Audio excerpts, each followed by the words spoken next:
올해 노벨 생리의학상은 기생충과 말라리아 퇴치에 힘쓴 3명의 과학자에게 돌아갔는데요. 그 수상자와 연구 내용에 대해서 전문가와 함께 자세히 알아보겠습니다. 네, 단국대 의대 기생충학교실 서민 교수 전화로 연결됐습니다. 안녕하십니까? 네, 안녕하세요. 서민입니다. 네, 반갑습니다. 이번 노벨 생리의학상은 한마디로 감염병 퇴치를 위해서 평생을 헌신한 과학자들에게 수여를 했다고 볼 수 있겠는데요. 먼저 올해 노벨 생리의학상을 수상한 과학자들에 대해서 좀 간단하게 소개를 좀 해주시죠. 예, 윌리엄 캠벨하고 이제 사토시 오무라 그리고 푸이오유라는 분이 올해 수상자인데요. 이분들은 이제 모두 기생충약을 개발한 분입니다. 그리고 모두 80대를 넘기신 분들이고요. 개인적으로는 푸이오유 선생님이 좀 탔으면 했어요. 이분이 되게 제가 보기에 훌륭한 일을 하신 분인데, 예. 노벨상이 이거 살아있는 사람한테만 주잖아요. 그래서 매년 후보에만 올랐다가 못 탔는데 이번에 타서 저는 개인적으로는 좋습니다. 네. 이 중에서도 일본의 오무라 교수하고 아일랜드의 캠벨 교수, 이 기생충에 의해서 감염되는 질병 치료제 개발을 공로를 인정받아서 이번에 승리의학상을 받았는데 구체적으로 어떤 질병을 치료할 수 있는 약물을 개발한 겁니까? 예, 이분들이 만든 약이 아이버맥틴이라는 약인데요. 예. 이 약이 그 아프리카 사하라 남쪽 지방에서 사람들의 눈을 멀게 하는 기생충이 있어요. 그 약이 회선사상충이라는 건데요. 이건 기생충의 유충이 사람 눈으로 가서 눈을 멀게 합니다. 실제로 그 나라들을 가보면 이제 사람들이 다 눈이 멀어가지고 어린 아이한테 의존해서 이제 길을 걷는 이런 모습을 많이 볼 수가 있는데, 예. 네네. 원래 그 전에 쓰던 약이 부작용이 너무 많아서 거의 쓰질 못할 정도였는데 이 약 덕분에 회선사상충이 이제 크게 줄었고 실명하는 분들이 이제 크게 줄었죠. 네. 그렇다면은 이 두 과학자가 기생충 질환을 치료할 수 있는 약물을 발견하게 된 연구 과정도 좀 궁금한데요. 이 연구 과정이 어떻게 됩니까? 우리가 약으로 쓰는 그런 것들은 되게 다양해서 얻은 것들이거든요. 뭐 예를 들면 텍솔이라는 항생제 같은 것도 주목나무에서 발견이 됐는데요. 네네.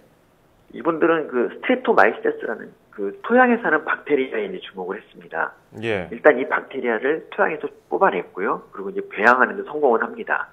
이걸 모두 성공한 분이 이제 오무라 선생님이고, 그 다음에 캠벨 선생이 그 박테리아가 내는 물질 중에서 아이버맥틴의 성분을 추출한 거죠. 예. 네. 자, 그런가 하면 이제 역대 12번째 여성의학상 수상자, 이 중국의 투유유 교수죠. 그죠? 네.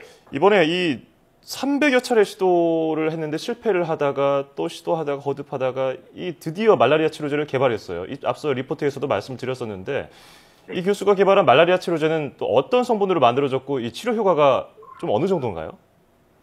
그러니까 우리나라에 이제 환자가 좀 드물어서 우리가 관심이 없어서 그렇지, 그 말라리아는 원래 한 해에 한 200만 명 정도를 죽이던 되게 세계에서 가장 나쁜 기생충이거든요. 예. 근데 이제 기존 치료제가 있긴 있었는데 그 내성이 생겨서 쓸 약이 없었어요. 그냥 흑수무침으로 죽을 수밖에 없었는데, 그 투유 선생이 그 중국의 이제 전통 의학서를 보고 거기서 이제 개똥쑥이라는 거에서 힌트를 얻어요. 그래서 개똥쑥에서 그 아르테미니신이라는 약을 추출해냅니다. 효과가 어느 정도 드라마틱하냐면 아직까지 내성이 뭐 보고된 적도 별로 없고, 그 말라리아 사망자가 200만 명에서 60만 정도로 이제 드라마틱하게 감소를 하거든요. 그 정도면 인류에 정말 큰 공헌을 하는 거죠. 그렇다면 이 올해 노벨 생리의학상이 이렇게 기생충과 말라리아 전염병 퇴치를 위해 노력한 과학자에게 수여된 것은 어떤 의미가 있다고 보십니까? 그 회선사상충은요, 이제 아프리카, 그 중에서도 이제 사하라 남쪽에만 유행합니다. 그리고 말라리아는 역시 아프리카에서 주로 유행하고요. 네. 근데 이 오무라나 이 캠벨의 고향인 그 일본과 아일랜드에는 이런 기생충이 없어요. 그런데도 불구하고 이 기생충의 치료약을 연구를 하지 않습니까? 원래 이제 과학자한테는 이런 따뜻한 마음이 있어야 됩니다. 그래서 우리나라에는 없어도 이제 지구 반대쪽에서 사람들이 죽어간다. 그럼 연구를 해야겠다. 예. 이런 마음을 노벨상위원회에서 이제 알아준 게 아닌가 싶습니다. 그렇게 뭐 연구 성과뿐 아니라 인성도 좀 훌륭한 분들이 아닌가 생각이 드는데 또 80대 고령이에요. 세 분 전부 다. 그리고 그러다 보니까 공로상의 느낌도 좀 나고요. 근데 이 일본에서도 노벨 생리의학상 수상자가 3명이나 배출됐고요, 이미. 중국에서도 이번에 처음으로 게다가 여성이 이 노벨 과학상을 받았는데 우리나라 과학자는 후보에도 아직 못 올랐단 말이죠. 그 이유가 뭐라고 보십니까? 변명을 하자면 이 노벨상이라는 게 원래 한 20, 30년 전에 한 연구를 가지고 타는 거거든요. 또 뭐 오무라나 트유유 선생님 같은 경우도 거의 40년 전에 한 연구를 가지고 한 거거든요. 예. 근데 우리나라에서 연구다운 연구를 시작한 게 1990년대부터예요. 네. 그때서 비로소 이제 돈도 좀 생기고 연구 장비도 괜찮은 걸 썼는데요. 그래서 제가 지금 당장은 노벨상을 못 하더라도 너무 초조해하지 말고 기다리면 제가 보기엔 10년 정도 있으면 탈 것 같아요. 그리고 이제 개인적인 바람은 학생들이 이제 기생충은 좀 없어지는 질환이라고 하더라도 여기에 좀 관심을 가져주면 좋겠습니다. 네, 저희가 보기에는 말라리아 백신이 이걸 만들면 노벨상이 유력하거든요. 근데 우리나라에서 아무도 안 하고 있어요. 네, 그렇군요.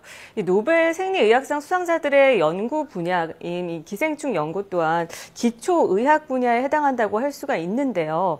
그렇다면 현재 우리나라 기초의학 분야 수준이 어느 정도까지 왔다고 볼 수 있을까요? 저는 뭐 세계와 경쟁할 정도가 이제 됐다고 생각하고요. 지금 뭐 세계적 학술지라고 불리는 그 네이처나 사이언스 이런 데 우리 과학자들이 많이 내고 있거든요. 그래서 저는 조금만 기다려주시면 성과를 낼 수 있을 거라고 생각합니다. 예. 자, 앞서서 제가 좀 민감한 질문, 뭐 우리나라는 왜 후보자도 없냐 이런 말씀 드렸었는데 조심스럽게 예측을 해주셨어요. 그렇다면 우리나라가 이 노벨 생리의학상의 수상자를 배출하려면 앞으로 어떤 지원, 노력, 구체적으로 좀 어떤 게 필요하겠습니까? 제일 첫 번째로 300번 정도 실패할 때까지 좀 기다려주는 그런 게 좀 필요하고요. 예. 네. 그리고 이제 노벨상 수상자들 어린 시절을 좀 보면은 되게 독서를 많이 했더라고요. 근데 우리나라는 이제 좀 지금 애들이 그 반대로 가고 있어요. 다 스마트폰만 하고. 그러다 보니까 이 과학자가 되려는 학생들이 점점 줄어들고 있는데, 이제 좀 책을 읽는 풍토를 좀 만들어주고 이러면은 좀 그게 단축될 수 있을 것 같습니다. 네. 예. 잘 기다려줘야 하고 독서가 좀 원활하게 되는 그런 풍토가 있어야 되지 않을까 싶습니다. 자, 지금까지 단국대 의대 기생충학 교실 서민 교수와 함께 이야기를 나눴습니다. 오늘 말씀 고맙습니다. 네, 안녕히 계십시오. 네.